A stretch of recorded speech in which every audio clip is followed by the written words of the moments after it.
Hello મિત્રો, આજે આપણે વાત કરવી છે વાલ્મીકી રામાયણના એક પ્રસંગની કે દુશ્મન કેવો હોવો જોઈએ.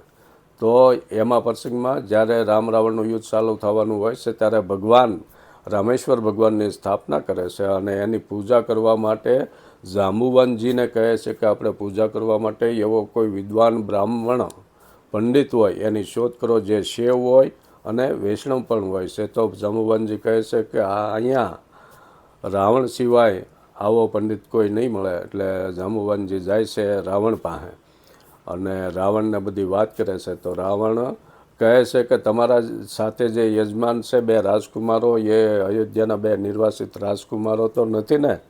તો આ કહે છે અને તેમનો ઉદ્દેશ્ય કે લંકા વિજયનો છે. જાંબુવનજી હા પાડે છે. તો જાંબુવન કહે કે તો શું તમે આવશો?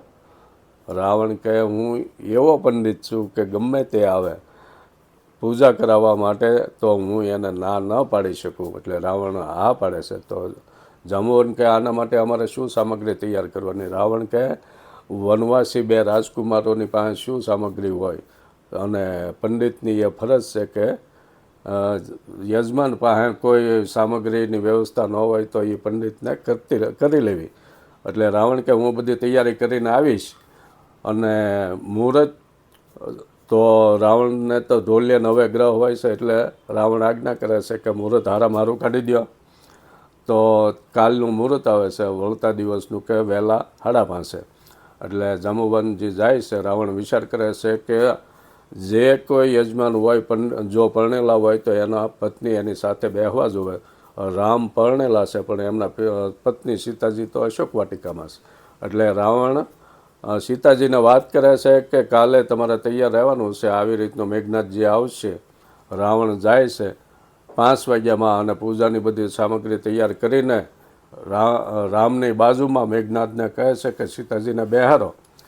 સીતાજી રામની બાજુમાં બેસે, પૂજા પૂરી થાય છે અને ભગવાન કહે છે કે મારે દક્ષિણા શું આપી? રાવણ કહે હવે તમારી પાસે તો દક્ષિણામાં તમે શું આપી કહો? ત્રિલોકની સંપત્તિ તો મારી પાસે છે. છતાંય ભગવાન કહે છે ને રાવણ કહે છે કે જ્યારે મારો અંતકાળ આવે ત્યારે તમે બંને ભાઈઓ મારી નજરની સન્મુખ ઊભા રહેજો. એ મારી દક્ષિણા. તો આવો દુશ્મન એ પણ આપણને રાવણમાં બતાવે છે કે દુશ્મન કેવો હોવો જોઈએ. મળશું નવા એપિસોડમાં. ત્યાં સુધી બધાને રાધે રાધે.